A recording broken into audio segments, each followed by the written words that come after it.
afternoon, ma'am. This is Breville Hotel. How may I help you? Hello? I have a complaint kasi nawawala yung wallet ko. Can I have a video clip sa CCTV?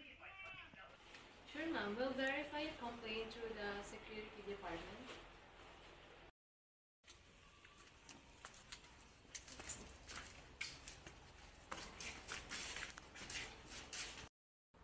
Good afternoon. We have a theft complaint and we'd like to review the CCTV footages on room 305. Okay, wait a second. 305.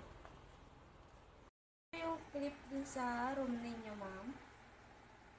Please review na lang po.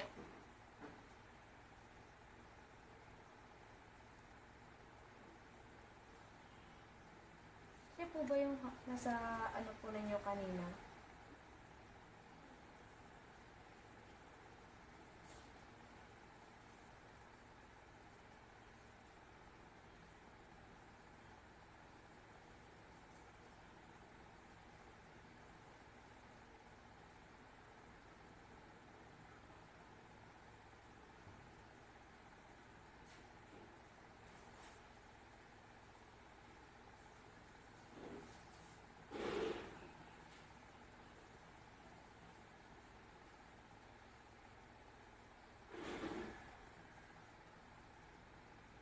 My God, that's my wallet. Yeah.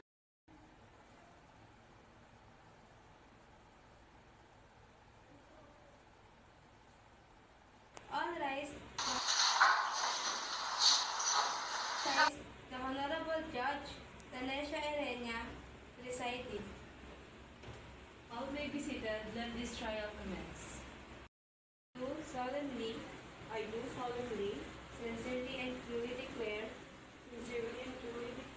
and affirm that the evidence I shall give shall be the truth, the whole truth, and nothing but the truth. Offer the testimony of this witness to prove that she is the complaining witness and she is the owner of the stolen personal property. Ms. Kiamno? Do you know the accused in this case, Ms. Kiamno? Yes, ma'am. The accused in this case, Ms. Kiamno? Yes, ma'am. Are they present in this virtual trial? And if they are, can you describe both of the accused? Yes, ma'am. They are present. Miss Hakaban, she's wearing a khaki shirt. Ms. Kiamno, will you tell this honorable court how do you know Ms. Kaban? Yes, ma'am. Miss Hakaban is the housekeeper that was on duty to clean our room. Ms. Kiamno, will you please tell the honorable court that accused Ms. Kaban did that prompted you to file your complaint affidavit for theft against her? On December 9, 2024, Miss Hakaban stole my money. Where were you sometime on that day? It was around 1 o'clock in the afternoon. I was in the lobby. What did you do around that time? I was about to go eat in the buffet area. Then suddenly I forgot my wallet inside my room. So I decided to check it there. What prompted you to enter your room? My room was opened around that time, and I'm sure that I locked it. You to enter your room. I just forgot my wallet, and I need the IDs.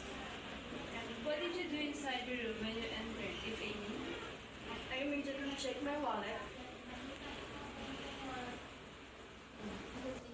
Objection, Your Honor! That's not true! Sinungaling ka! Hindi ko kinuha ang wallet mo!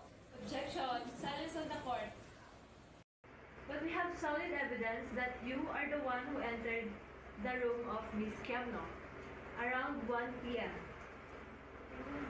Your Honor, this is the evidence that shows Miss Sakaban was the one who entered Miss Kiamno's room and took her wallet.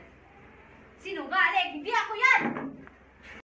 Ladies and gentlemen of the jury, you have heard the evidence presented by both sides. It is now your duty to carefully consider the evidence and reach a verdict.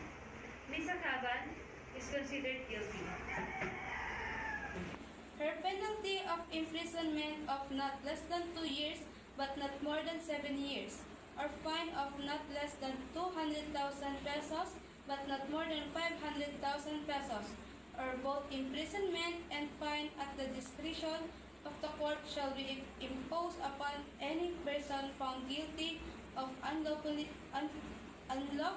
benefiting from the proceeds of fruits of any of the prohibited acts enumerated in Section 4 of this Act, knowing that such proceeds of or fruits are derived from the commission of said prohibited acts.